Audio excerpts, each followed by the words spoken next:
everybody. Welcome back to Injustice for All with Judge Joe Brown, episode 25. And I think I got it right this time. So, several things we're going to talk about. Of course, I'm going to include, the ongoing Trump DC strategy, the DC takeover, and he's getting backlash from that, from the Democrats, some people in the Black community. And we'll touch on that. But I kind of want to, of course, stick to politics. And if you're going to sprinkle on some legal stuff. But how are you doing? I'll manage.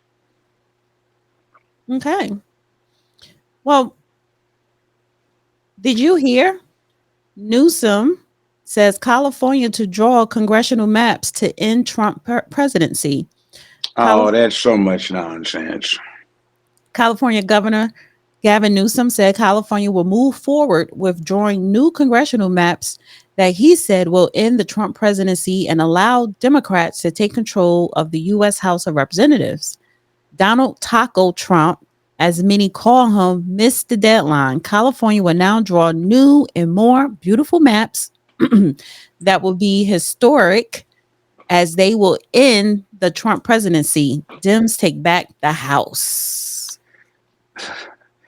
There are only 5 GOP districts in California to begin with. That is the result of some gerrymandering that occurred fairly recently.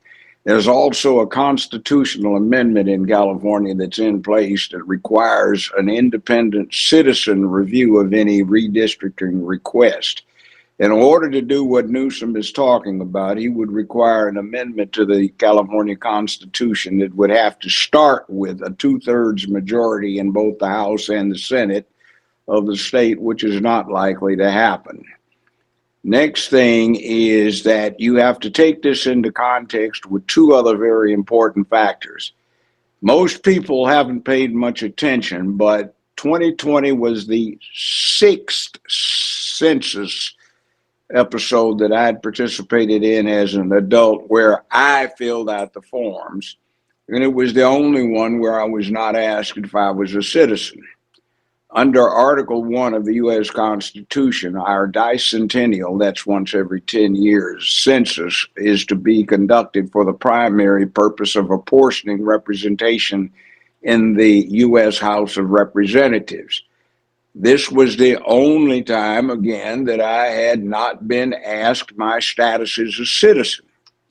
Trump was trying to get that asked, but he wasn't able to get it accomplished. And one of the primary results is typically places like California, Illinois, New York, New Jersey, places like that got a benefit of people being counted in the census to determine apportionment in the House of Representatives in Congress who can't vote, who have no citizenship status. That is to be taken into context with the criminal opening of the southern border, clearly in violation of Title 8, Section 1324, in conjunction with the literal conspiracies that have been going on with blue governors and governmental agencies around the country to aid and abet, advise, counsel, procure, give comfort, assistance, to assist in evading apprehension, detention, etc., by ICE, etc., which constitutes harboring illegal alien parties. Now, I imagine had Mrs. Imhoff, aka Kamala Harris, been elected, she would have used her discretion as President of the United States to have declared these persons who have crashed the southern border, jumped the line on legal immigration, violated the laws, and opened the country up to terroristic activity, criminal activity, and disease, and a general disruption of the job market around the place. Well, she would have been able to pardon everybody involved. She would have also been able to declare the parties who have snuck in across the border to be refugees and entitled to asylum status, and granted a retroactive date from which the time is to run on a certain peculiarity of American law, which is that a person who's been declared to be entitled to asylum doesn't have to go through the usual proceedings to become a citizen. They're put on a fast track and they're automatically made citizens within 5 years of the date of their official asylum status, which means it would have been effective January 2020. So right now, 5 years later, all of these illegals that Mrs. Imhoff could have declared to be refugees and entitled to asylum would be able to vote in the midterm elections, which would allow the Democratic Party to maintain the control they thought they were going to get. Now, here's the interesting thing. Texas was suffering from the districts being rigged some years ago when the Democrats had control, so they're seeking to undo it, and they're trying to get rid of the problems they have, like Coonhead Crockett, Jasmine, and other embarrassments to the American system, who have an inordinate amount of influence in Washington, D.C., which does not reflect wishes of the Texas constituents for the whole state. So they have an opportunity to redistrict a place. They're well on the way to doing that. They will achieve it. The Democratic Party has attempted to forestall that by absenting itself from the state so they can't get a quorum in their legislative body. But that's not going to work. And we will see that the gerrymandering that had favored the Democratic Party will be revised, and that will probably result in Republican or independent candidates taking office and furthering the control of the Republican Party, which now reflects the majority of the country. It has picked up enormously amongst the minority ethnic groups, particularly in the black side of things. We have the Hispanics who have joined in this landslide. We have everybody, and we're finding that the policies are beginning to bear fruition. Somebody needed to take control because things were just flatly going to hell. So now California wants to stop this by attempting to eliminate the 5 Republican districts in the hugely populated state so that they can maintain a majority of, well, not a majority, but maybe pick up some seats and flip the House so they can once again reimpose their dysfunctional agenda, which favors the rainbow cult, DEI, and poverty, rather than those who have been able to succeed of all ethnic groups, those who are normal in their dispositions. We just sort of been left out in the cold with the Democratic Party policies. So other than some select Negroes who act like they're straight off of a plantation and still feel like they belong to their historic Democratic Party masters, from the slave period to the Reconstruction period to Jim Crow, etc., up till now, well, that's a last-ditch effort because California is bankrupt. It's fiscally a disaster area. People are leaving California and moving to Texas to set up businesses and residences and return to some semblance of normalcy. So So they ought to look at that and take heed. speaking of Texas, but just real quick, because Newsom post did not offer any details on the maps or how he plans to get them approved, although Newsom has said previously he will consider trying to have maps on the ballot in a special election in November. The California governor said he would be part of a press conference this week with powerful Democrats, but didn't offer details about who would be in attendance. Now, going to Texas, the redistricting battle in Texas and the potential of other states has national implications with control of the U.S. House potentially at stake.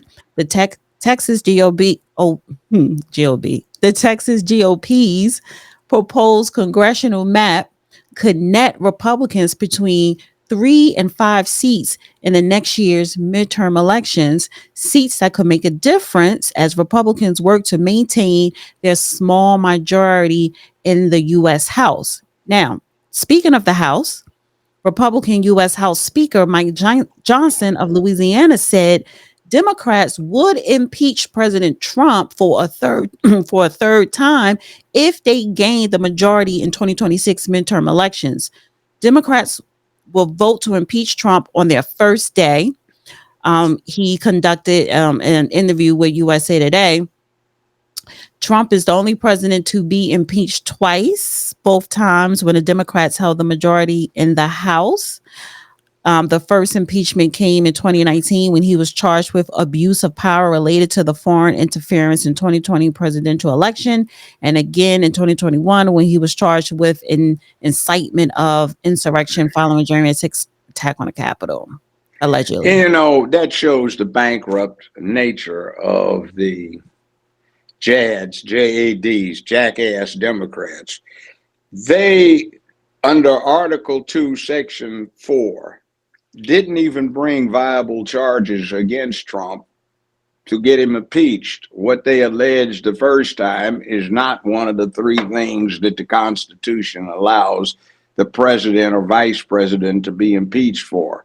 It was not bribery or extortion. It was not treason, and it was not the commission of any misdemeanor or felony while in office, because nothing they put down in their specifications is designated as a crime under American law. So that just shows you the bankrupt nature. It's just obstruction. They don't have anything to offer. It's just you switch over to this thing where boys can use the girls' bathrooms and little punks can put on sports bras and panties and compete against the girls. And you can take your child to the vet and get them fixed before they get 12, 13 years old.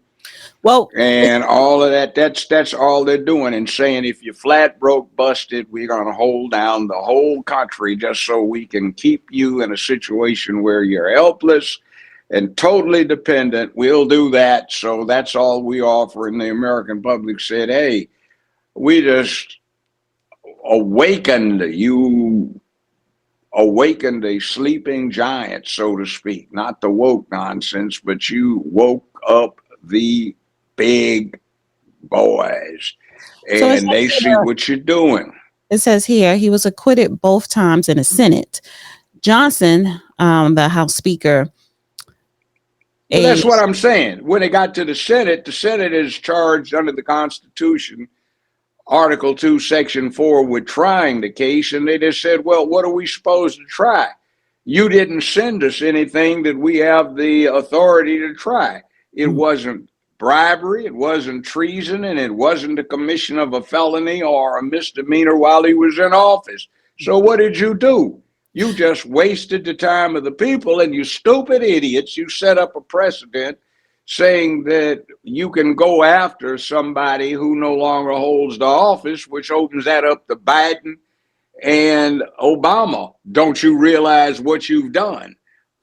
So Johnson, who is a Shreveport native, said he will lose the gavel and Trump will be harassed by Democrats if they flip the House. Quote, Louisiana wouldn't have the speaker and it would be a miserable final 2 years for President Trump, end quote. And people don't want that because they selected him to make a change or two or three or 10 or a whole bunch because somebody needed to take the reins of this runaway jackass. It's like you're sitting on a horse and the reins are dropping around and the horse is galloping out of control. Well, people ride mules and donkeys too. So you got a jackass rambling on at full speed, out of control. And somebody knew how to ride and get on that doggone steed and take the reins and bring it back under control. And that's what they're trying to stop. They want that jackass to run out of control. I call them the JADs, JADs, jackass Democrats. And that's what they're doing. Well, he goes on to say, Speaker Mike Johnson, only 2 times in 90 years has the president's party picked up seats, but we're going to defy the trend. The demographic shift to Republicans is real. And I believe it is. He also goes on to say the people helped most by the big, beautiful bill are lower and middle class Americans who will feel that before they vote, I'm bullish on the midterms. I like our chances. So, yeah. One thing, fast forwarding to use the time effectively, we touched on D.C., what Trump's doing in D.C. D.C. is not a state. The District of Columbia was ceded by Maryland to the United States government long ago as a seat from which the government of the former 13 colonies, then the new 13 states, now the kernel that has 50 states, protectorates, territories, districts, military bases, and international interest. That's where it's governed. So some decades ago, I was practicing law. When they did it, they passed some legislation in Congress that allowed a limited form of home rule in D.C. Now, those limitations can be further tightened if the chief executive, aka President of the United States, and his determination has certain findings that he can issue, and he's done so. So I'm looking at the absurd proposition of current residents who can't walk out on the streets without being subject to criminal activity, and setting up a situation where D.C. is the most crime-filled capital in the entire world, where the homicide rate is 6 times that of some third world capital. The robbery rate is off the charts. Burglaries are off the charts. And some idiots who are trying to disguise the failure that can be laid at their feet to properly govern this home rule with this home rule situation. They're trying to lie about it and use false statistics, just underreporting what's actually going on. But the people ought to know. They are the ones that can't go anywhere. And see, there's another concern. We aren't just concerned with the people who live there. That's our capital. That's where our national business takes place. That's where you have to go if you want to deal with a foreign entity on business. That's where you have to go if you want to go to the seat of governance. That's where you want to go if you have an urge to make something happen in this country. So it belongs to all of us, not just those people who live in D.C. And the original scheme is that the occupants of that district would only be temporary because they would be residents of some state and they would only be in Washington, D.C. to take care of federal business. And that's it. And then they'd go home. Maybe there would be a few that maintained the structures, the hotels, and the necessary things that went along with having seasonal increases in the population, but it wasn't supposed to be somewhere that individuals just lived who didn't have any direct connection with the government. So I want to play this. It's bad. I want to play this clip here. Benny Johnson. He's a popular YouTube content creator. He's a journalist as well. Never heard of him, but let's yeah. He has millions of followers, but and he was recently this past week allowed to be part of the White House press room. But this is what he had to say on his show, because apparently he lives in DC in the quote unquote black area. And he did get some backlash because people are calling him a propagandist considering his history. But I want to play this and get your thoughts on it. It's about 3 minutes. President Trump is doing God's work by refederalizing D.C. By the way, D.C. was set up as a federal city. It's in the Constitution. It's how our founding fathers intended it. These laws are still fully enforceable. They've never been rescinded or amended. President Trump and the executive, through the House of Representatives, controls Washington, D.C. President Trump controls budgets. House of Representatives and the Speaker of the House is technically and historically the mayor, the lead of D.C. That still remains on the books. What happened to D.C., especially during the civil rights period, was that protesters that were bussed up here stayed here. The city was burned to the ground. This happened during massive riots throughout the 60s and 70s. Mass swaths of the city were torched and were never really rebuilt. And so what President Trump is doing is reasserting control of not only our nation's capital, but truly the seat of Western civilization. It's one final little note here that kind of blends outside of the personal, which is that Washington, D.C. is a representation of the work of your forefathers and mine. It is, by every measure, a very beautiful city architecturally. It is a sacred city. It is a sovereign place with the monuments to great men and women who've sacrificed far more than you or I could ever dream for this country. It must be preserved because the peoples of Earth come here by the millions per year in order to witness the success or failures of our systems.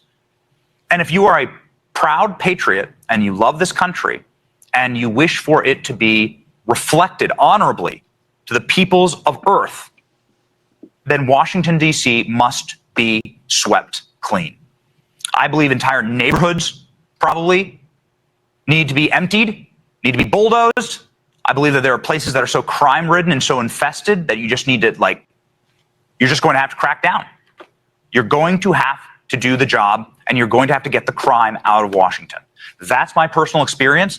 Don't believe the bullshit that you hear online from some reporters. Oh, crime's down in D.C. Well, my infant nearly died in a drug fire after mass shootings. So no, D.C. is not safe. And I can tell you this, as a matter of fact, it is one of the worst, most racist narco states and welfare states imaginable. In that neighborhood that I would walk every single day, racial epithets were screamed at us, rocks were thrown at us because we were white people. This city is a sunken place. It is an unsafe place. I mean, if that's what happens to me, imagine what happens to somebody who's visiting here from a foreign country. Right? It's totally and wholly unsafe and a scar on the face of our country. And it must be healed. And President Trump is going about that heavy work. Time out. I can't take any more of that. Essentially, he's got a core element of truth in what he says. The stats are being misused. They used to have the thing called lies, damned lies, and statistics if you wanted to mislead. But anyway, I've been in D.C. this year, and I was born in D.C. I lived there, by the way, at this point in time when he's talking about it was being burnt to the ground and big swaths were being bulldozed. That didn't happen. Otherwise, I would have eyeballed it, but I didn't see it. And in any event, it's bad enough. Did he say that he said it should be bulldozed? No, yeah, but he was saying it was burnt to the ground and all that other. That didn't happen. that's an exaggeration, and that just comes from someone who's too young to, well, way too young to have had any personal memory of it. Right. Probably the grandchild of somebody who might, and reading the wrong things. But what he's going to is fundamentally valid. It's horrible. You had these folk who got home rule and an opportunity to take some place that's got all of this money, opportunity funneled in by the U.S. government and its need to have, a good image, and they've blown it. Last time I was in D.C., which was this year, I saw something I had not seen, and that was traveling around the city on two separate occasions. For the short time I was there, I saw violent crime being committed on the streets, two strong-arm robberies. And I don't get how anybody, the Democratic Party, I'm not talking about him, can say the citizens are against somebody making it safe for them to go to the grocery store, go look at some of these monuments or visit their neighbors in peace without putting their lives on the line like they're walking in downtown Baghdad in 2005 with an American uniform on. So I don't get it. Man, I don't believe that either. That's just Democratic shill work. Not getting on him, but he's giving an emotional appeal. And a lot of the things that he said, it says, turn around is a bitch, ain't it? But Can I add something to this? Go ahead. I don't believe him when he said that, him and his family were called names. He's a gentrifier. This would be considered a white person moving to a predominantly black neighborhood or community because you could get a good quality home, fix it up for a low, you could get a good home, low price, fix it up, and increase the property value. He's a gentrifier. And I've seen this in Newark, New Jersey, and East Orange, and Harlem, New York. Black people, they may look, but they're not saying anything to a white person because, they go about their business. It could have been one crazy person who was high, just acting stupid and saying something, but it's not a common thing. And so I was reading the comments under this clip, and there were people calling him out saying he has a history of embellishing stories, propaganda, and stuff like that. But what highlighted from what he was saying when he said it's horrible, it should just be bulldozed down. And see, that type of talk is the urban renewal, which is Negro removal talking points, because how many black neighborhoods, black communities have been bulldozed down throughout the decades, have highways built, run through them, and displaced the people that live there. And I'm not giving an excuse for the criminals. Baby, I don't buy that.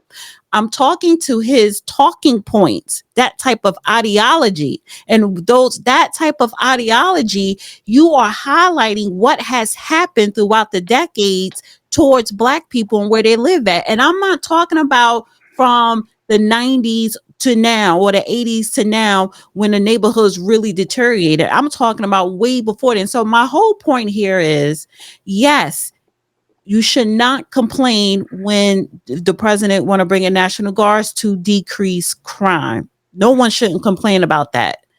But at the same time, don't sit up here and paint this picture as if you are a victim. That's what I'm saying. I'll help. I'm not saying he's a victim, but I'll help him paint that picture. I've seen it. No, I've seen what he's talking about here in Memphis and in D.C. and other big cities around the United States. What happens is you get emasculated boys who are unable to stand toe-to-toe and duke it out with somebody. They'll do a drive-by because that, in essence, is quasi-suicidal, death by neighbor or community resident. But they are afraid to stand up to anybody or to authority or to an individual one-on-one. So what winds up happening is they do this group mob thing. When there's a bunch of them around, they take out their little sissified problems and they want to go there are 25 of us around, one of you got your woman or your wife and your child. So, you have constraints on what you can do. So we know that you're probably following the law and you haven't armed yourself. So let's go jump this guy because we can scapegoat him. See, I see that too often, but the problem is you're a damn fool because you don't vote for people that can help you out. You don't do the things with your children about sitting across the kitchen table where there's no white supremacist on the other side, just you. You don't insist that they get their studies together. You don't insist that they talk economics at the kitchen table instead of BS. You don't try to put the man thing in them. You keep talking about what's wrong, who's doing them this, who's doing them that. You don't make them man up. And I see too much of this emasculation that the feminists have pushed on the country over the last half centuries that has trickled down to the bottom where you get all these Negroes at the bottom and all of that poison goes right down there. They absorb it and they manifest it. Half of what goes wrong in the hood has nothing to do with black men. It's a bunch of Negro sissies that don't know how to man up. That's one of the big problems. You man up, you take responsibility and accountability for your own circumstances. You're in a place that's run by your fellow black folk, but they're not fellow black folk. They're Negroes who are hustling. And you just happen to be the chump that they need to convince so they can run the con. So there you are in a city that is the center for the most powerful nation on the whole planet Earth, the seat of the government, the seat of the economy, and you run it and you want to talk about how broke you are when you have control of the purse strings, at least as it deals with a local situation. You have control of the police departments, but you can't keep crime down where you are. You have control of your local schools, but you can't get anything put in there to educate your children so that they learn how to prosper in this system. You get to bitching, not you necessarily, but people get to bitching about somebody coming in from third world or the Caribbean or wherever it is. And in 10 years, they're on top of the game and they look in a mirror and see self and ancestors for the last 200 some years can't do shit because they do not understand how it works and they refuse to learn the rules like they were once trying to do in this time period where he's talking about DC got burnt down. And by the way, it was a bunch of SDS folk that were trying to do that, Students for a Democratic Society, which wasn't exactly black or Afro-American, depending upon which term you wanted to use back in the late 60s. So, yeah, there are problems with DC, but fundamentally, for thousands of years, when you get an urban environment set up, what humanity does is attempt to impose order in that area so what that area is doing can be done efficiently. And these people are not. They can't, they won't, and everywhere they are in control, it's a failure. Now, California is trying to take this whole failure thing and make sure it gets stamped so it cannot be removed on the national scene. And that is what's bad. So one of the bad things. Right. I want to go to a little bit of some of the backlash that people are pushing towards the Trump DC strategy. Is this backlash or just what the local media, which is in league with this rainbow cult nonsense, is trying to push? It's propaganda. I don't believe this. But anyway, put them up. This is the Baltimore. He's the mayor of Baltimore. And this is what he had to say about the Trump deploying the National Guard. But a military presence in Washington, D.C., is that the right way to fight crime here, given your experience in Baltimore? No. And I think we all know that, right? And we all know what the president is doing is really just spitting this right-wing propaganda and using the media and the bully pulpit of the highest office of the land to push things that we know. No one in D.C., my sister mayor is not saying that they don't have issues to work on, but the reality is that D.C.'s violent crime is at a 30-year low. And quite frankly, that's the case for cities around the country. I think it's very notable that each and every one of the cities called out by the president has a black mayor. And most of those cities are seeing historic lows in violent crime. In my city, in Baltimore, we have the fewest amount of homicides through this date on record. That's 50 years, a 50-year low. Maybe we are too far gone from the broken right-wing policies of zero tolerance policing and all the things that did not make our city safer for all those many years. But we know that having the military there is not the way to do it. The way to drive down violence in cities has been proving. Mayors across the country have brought together law enforcement, the legal community, the actual community, the community violence intervention work to reduce violence across this country in cities to lows that we have not seen in decades. The president could learn a lot from us instead of throwing things at us. I was just in Baltimore, and it's a shithole. Violence is endemic. Crime is up. Rats are running around on the streets, literally. I eyeball this. He's saying the same garbage that they're saying right here in Memphis. I know what's going on here in Memphis because I have access to NCIC in terms of the actual homicides. They've been ordered in the police department here to underreport that. There are some factions here that are digging deep to bring that out. And what he's saying is an outright prevarication, aka lie. It's a propaganda mess. And look at him. He represents Baltimore, one of the oldest and proudest cities in the United States, and he shows up with a damn T-shirt instead of a shirt and tie. You see, that's that kind of slovenly thing that happens. You let things slide. He has a slogan on the T-shirt. I don't give a damn what it is. You show up the same way they would if they were representing Tokyo in a suit and tie. You show up the way you would be representing Beijing in suit and tie. And by the way, that's Asia.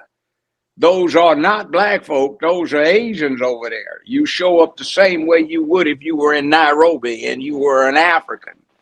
Shirt and tie. You show up the same way you would if you were representing Berlin, shirt and tie. Or you show up representing Moscow, shirt and tie. You do not show up in a T-shirt representing a place where the oldest shipping commission in the United States Navy is located, where you've got Baltimore, a center of so much that happened throughout the country's history. You don't show up that way. That's just slovenly. And that is showing that the small things don't count anymore, let alone the big ones. That place is a shithole. And you can't go down a damn street without the traffic being diverted because there's a string of zombies all effed up on fentanyl or some kind of drug standing out in the middle of the street for 45 minutes at a time. Nobody moving them, and there's a pool of drool at their feet because they're semi-conscious. So, I mean, what the hell has he got to say about this? You've got horrible crime in Baltimore.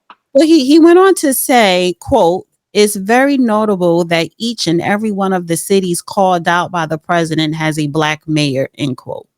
Yeah, I agree with that. It's a pathetic comment. Look, 50 years ago, you had the mayor of Los Angeles, California, the mayor of Chicago, Illinois, the mayor of New York, the governor of Virginia. They were all black men. And it was strong brothers, and they ran their cities, and that crime was going down. Really, there was prosperity.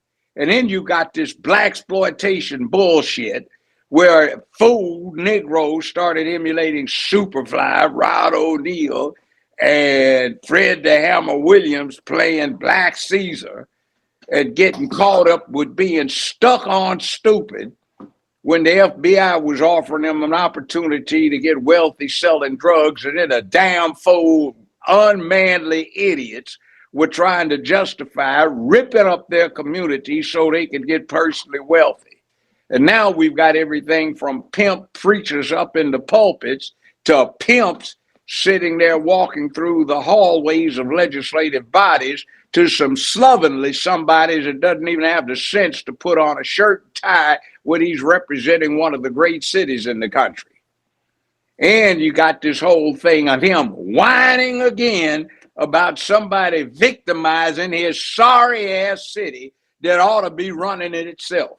Just like the sorry ass city, Memphis, Tennessee, has gone downhill about as quickly as it can go downhill, with every opportunity to be one of the major places economically, socially, and politically in the United States. And these incompetent, what I call them, jackass Democrats, JADs, JADs, don't know how the hell to run things when they've got the opportunity to do it. It's disgusting.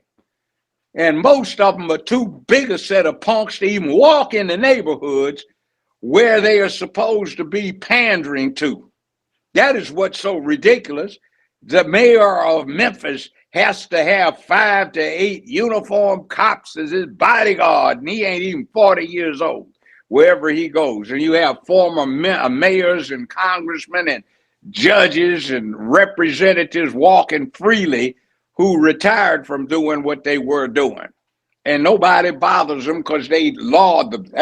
That brother used to represent us. That sister represented us. She did right.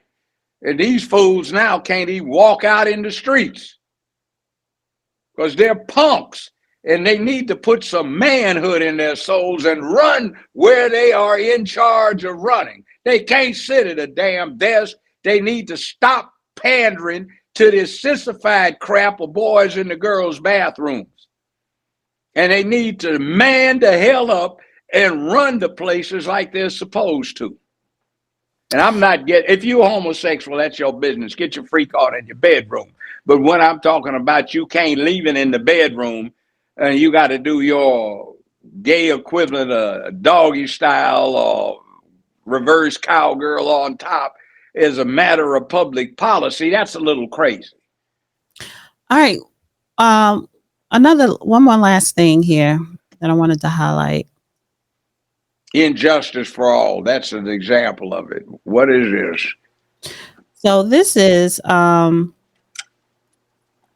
Melania Trump, honey. She ain't playing. Melania Trump puts Hunter Biden on a $1 billion notice over false defamation Epstein comments.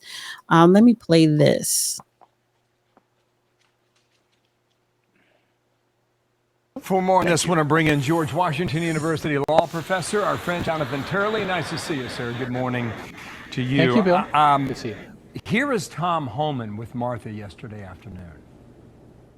I said from day one, all the way back to the Republican National. By the way, want to go. she's going to run in the New York Times versus Sullivan, U.S. Supreme Court 62. One second. New York City was talking, and he suggested that Epstein is the one who introduced Melania and Donald Trump to one another here in New York City. And they say this is not true. We met in 1998 at a Fashion Week party in New York City.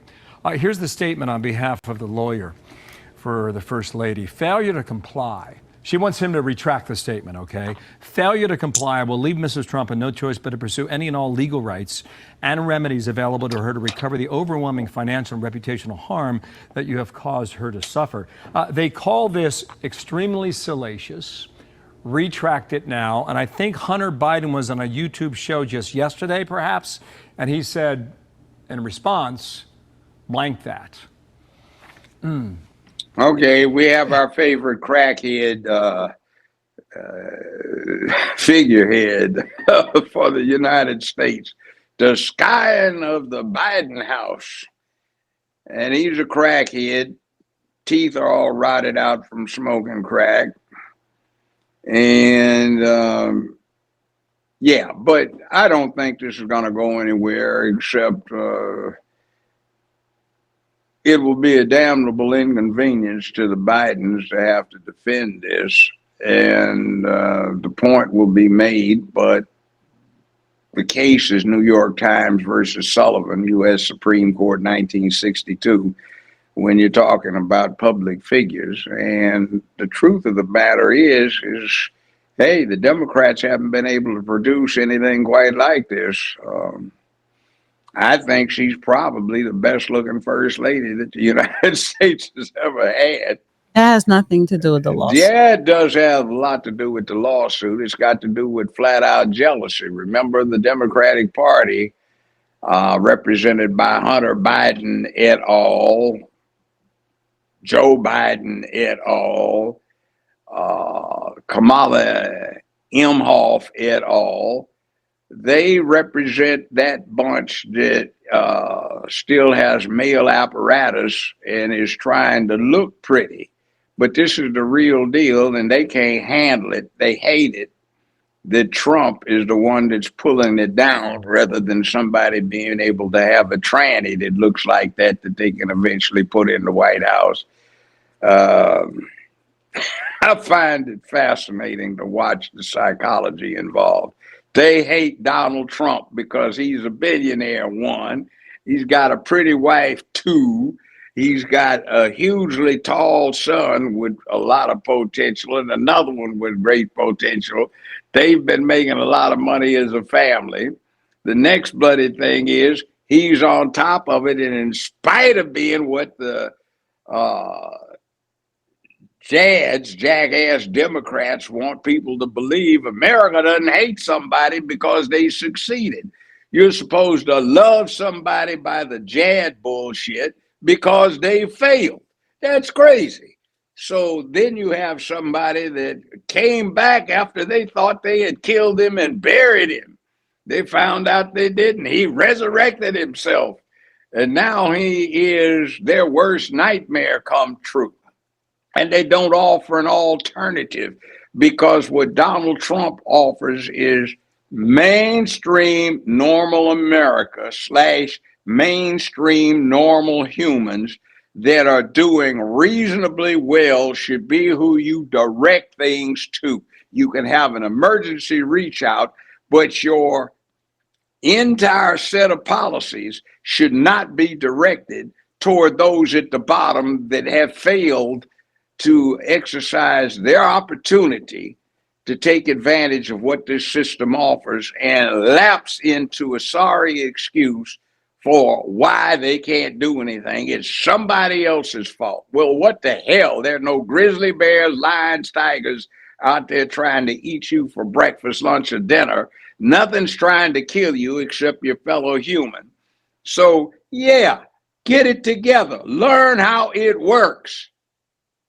If you're 6'5" or you have ancestry that indicates you're going to turn out that way, yeah, spend your time learning how to play basketball. You might get a college education you can use after your 3 or 4 year long basketball career that you F up because you can't act right. But if you're not there, you need to spend your time trying to figure out how to get your act together. Sit at the damn kitchen table and practice your free throws with the books, inside the book, so you can get the magic out of them and make your world work. Or get a vocation and pick up a work ethic so you bust your ass when you're working. Work hard. Stop trying to get somebody to pay you up front so you can do a half-ass job when they try to help you out and hire you. Now, we need a reimposition of work ethic. We need a reimposition of can do. We need a reimposition of belief in personal success. We need a rededication to public peace, dignity, and order. It is not cool to live someplace where you live in a shithole where everything is out of order and your women and your children are not safe to walk. You need to change that and to try to wrap your foul mouth around some kind of utterance that says that's all right and you don't want somebody to come in and do what you can't do is ridiculous, particularly when you keep whining about you can't do it because somebody else is keeping you from doing it. Well, we're one of those people that you expect to come and give you a bunch of money you can go buy some Air Jordan tennis shoes with. Oh, hell. Why don't you just listen to one of the real deal folk who knows how to manipulate it and say, hey, we'll restore it. So at least you can walk next door and find out who your neighbor is. I mean, that's kind of a rant, but it's the height of ridiculousness. And I'm in touch with a generation now, just about all dead, that really had it tough. They weren't the generation before me. They were the one before that and the one before that. And they really had it rough, and they did a lot of work. And I know what some people on my age level did to get this stuff set up for today. And we are not so happy that these idiots have screwed it up and turned it into a thing of weakness instead of a thing of strength. It is ridiculous how far they've let their balls get squeezed. Okay. Now, man the hell up and take charge of your situation like men have done throughout the history of humanity. Thank you guys for tuning in to another episode of Injustice for All with Just Joe Brown. And we'll see you in the next video.